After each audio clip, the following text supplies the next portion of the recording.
There is a kind of pressure many men carry that rarely becomes visible, not because it does not exist, but because it is rarely spoken about.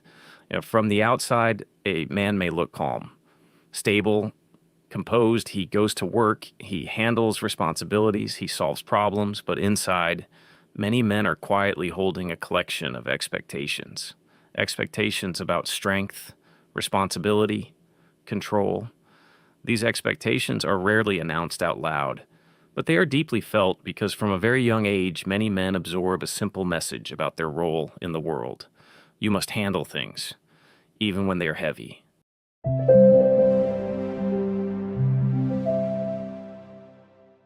There is a type of pressure many men carry silently. It doesn't come from one place. It comes from everywhere. I mean, a man often feels responsible for stability, responsible for solving problems, responsible for remaining calm even when situations become difficult. And over time, that responsibility turns into something heavier. An internal rule begins to form. Handle it, even when emotions are complicated. Even when uncertainty appears, many men feel they must remain steady. So they absorb pressure quietly, not because they enjoy it, but because they believe it is part of being a man. Some pressures are not spoken, but they are felt every day. The expectation of stability. One of the quiet roles many men adopt is the role of stabilizer. When tension rises in a group, many people instinctively look toward the calmest person in the room. Often, that person is expected to remain steady, not reactive, not overwhelmed, just stable. This expectation appears in families, in friendships, in workplaces. Men are often expected to carry stress without visibly collapsing under it. This expectation can produce admirable qualities: discipline, resilience, emotional control, but it can also create a quiet internal burden. Because stability requires energy, and when that energy is constantly used to maintain composure, the emotional cost can accumulate over time. Why many men don't talk about pressure. Many men do feel emotional pressure, but they often struggle to talk about it openly. Not because they lack emotions, but because they were rarely taught how to articulate them. For many men, emotional language was never a major part of their upbringing. Instead of discussing feelings, they were encouraged to focus on action. Solve the problem, fix the situation, move forward. This creates a gap. Men learn how to solve external problems very effectively, but internal emotional problems can feel less familiar. So instead of explaining their pressure, many men simply carry it quietly. Many men are very skilled at solving external problems. If something breaks, they fix it. If something needs building, they build it. If a crisis appears, they move into action. But emotional pressure works differently. You cannot repair stress the same way you repair a machine. You cannot simply tighten a bolt and make emotional tension disappear, because emotional pressure requires something many men were never fully taught: expression, reflection, conversation. Without those tools, many men default to the only method they know. They absorb the pressure internally. Problem-solving skills do not always translate into emotional processing. A small story. Let's imagine someone we'll call Daniel. Daniel works hard. He supports his family. He solves problems quickly. To everyone around him, Daniel appears reliable, but inside, Daniel carries a constant list of worries: financial responsibilities, career pressure, family expectations, future uncertainty. Daniel rarely shares these worries openly. Instead, he keeps moving forward, handling one responsibility after another. And because he continues performing well, people assume everything is fine. But internally, Daniel sometimes feels exhausted. Not physically, emotionally. Many men experience a quiet emotional paradox. The more capable they appear, the more responsibility they receive. The more responsibility they receive, the more pressure they carry. And because they continue performing well, others assume they are unaffected. But capability does not eliminate stress. It simply hides it more effectively.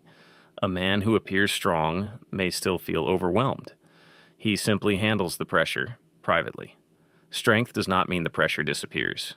It means the pressure is managed quietly, the cost of carrying everything alone. Carrying emotional pressure alone can slowly produce distance, not because a man wants to disconnect, but because constant responsibility consumes mental energy. When a person is mentally overloaded, their emotional availability decreases. This is why some men appear distant during stressful periods. Their emotional resources are temporarily redirected toward managing pressure.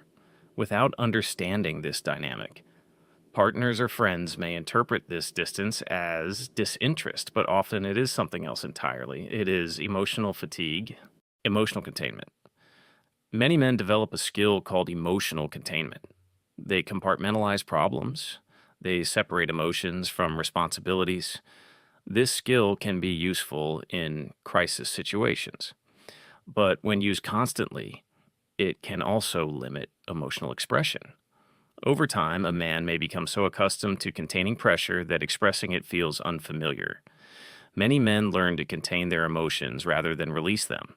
They place stress into mental compartments, work pressure in one box, family concerns in another, financial worries somewhere else. Then they continue functioning. From the outside, this can look impressive, but containment is not the same as resolution. Emotions that are constantly contained eventually accumulate, which is why even strong, disciplined men sometimes reach moments of sudden exhaustion. Containment is a skill, but it is not a permanent solution. A healthier direction, healthy masculinity, is not about eliminating strength, nor is it about eliminating emotional control.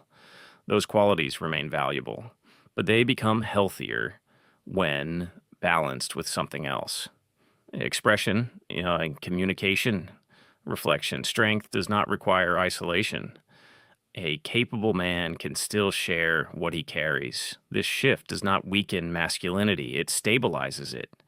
Many men believe that sharing emotional pressure will make them appear weaker, but the opposite is often true. When a man learns to express what he carries, something important happens. The pressure becomes lighter, not because the responsibilities disappear, but because they are no longer carried alone.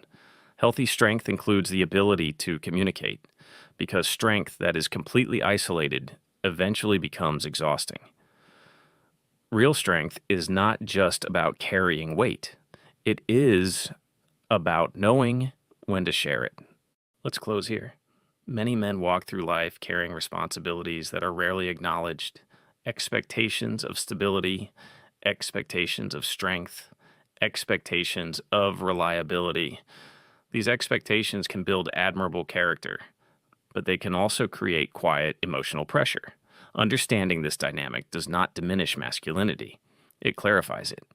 Because healthy masculinity is not simply about endurance, it is about balance. Balance between discipline and expression. Balance between responsibility and connection. When that balance develops, something important happens. Strength becomes sustainable, and a man no longer has to carry everything alone.